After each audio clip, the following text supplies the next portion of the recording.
All right, so the first thing you need to do is create your 360 images. And how you are going to do this is imagine that you have 6 images, 6 squares, and you fold them up into a cube. So if you look over here, you can see that this cube is made up of 6 images.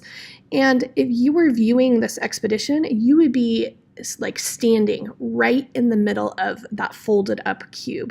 And so you'd look in front of you, behind you, to your left or to your right, up and down, and you would see images all around you.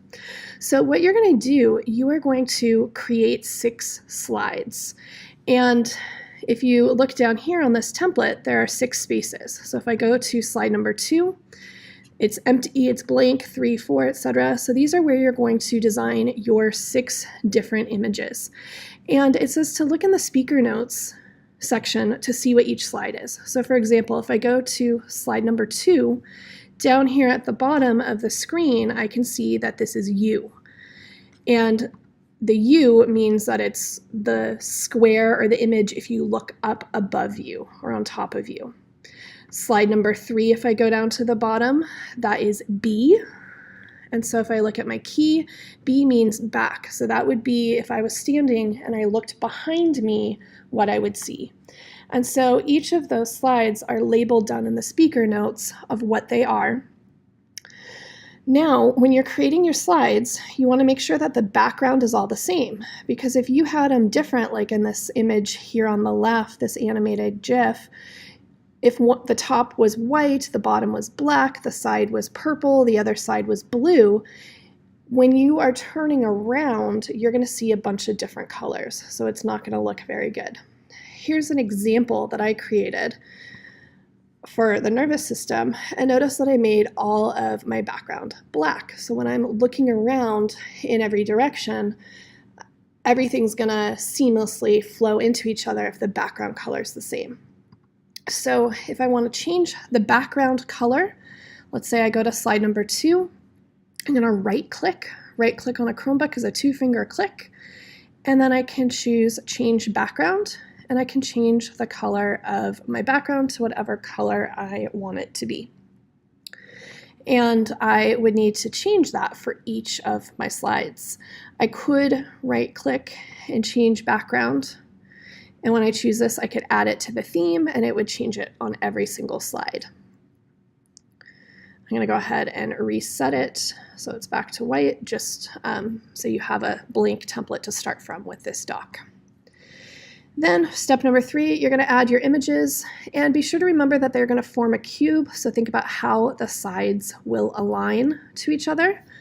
So for example, here, what I did is I added some shapes. And this box here is B, this one's R, so these are actually going to be next to each other. And so I wanted to make sure that this, where it comes off the edge, lines up with this one here. I don't want it to be down here because then it's going to have this weird gap. So what you can do is when you are getting your images, you can copy this and you can paste it onto the next page, and it pasted it onto the right, but it's still the same height. And so I could just use the arrow to move it over to the left so I know that it is going to kind of hit in the same spot.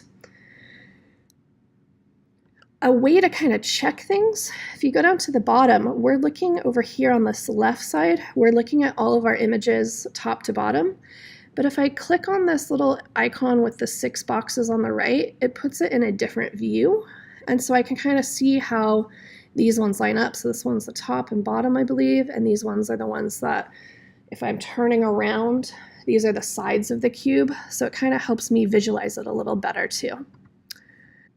So now once you have all your slides, what we need to do is save them as images.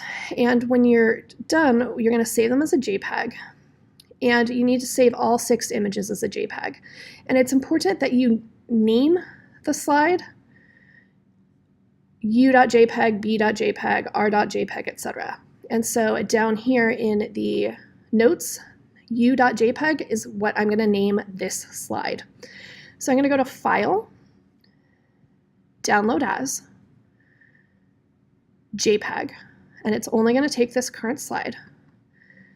And I saved it, and notice it called it Create a 360 Image u.jpg. I need to rename this file.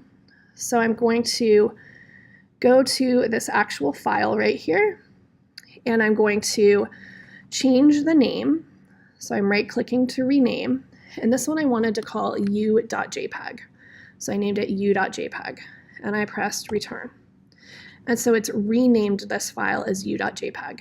I need to do that for each of those 6 files. So this one, slide number 3 is going to be b.jpg, slide number 4, r.jpg, etc. So I need to name them all in that particular format. All right, so now that we have downloaded all of our images, we need to convert them into a 360-degree image. So you're going to go to this website right here down at the bottom in step number 6. And then I'm going to choose Cube Map to Equirectangular. And I'm going to choose this 6 separate files on the right. Then what I need to do is I need to rename them in a way it says that's alphabetically sorted in this order.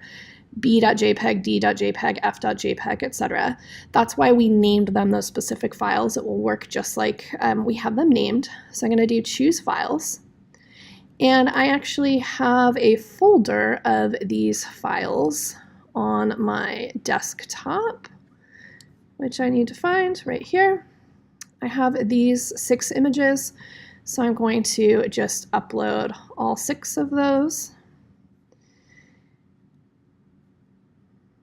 And what it did is it says, it brought up face zeros done 1, 2, 3, 4, 5, and then it said done. And what it did is it actually downloaded an image to my computer.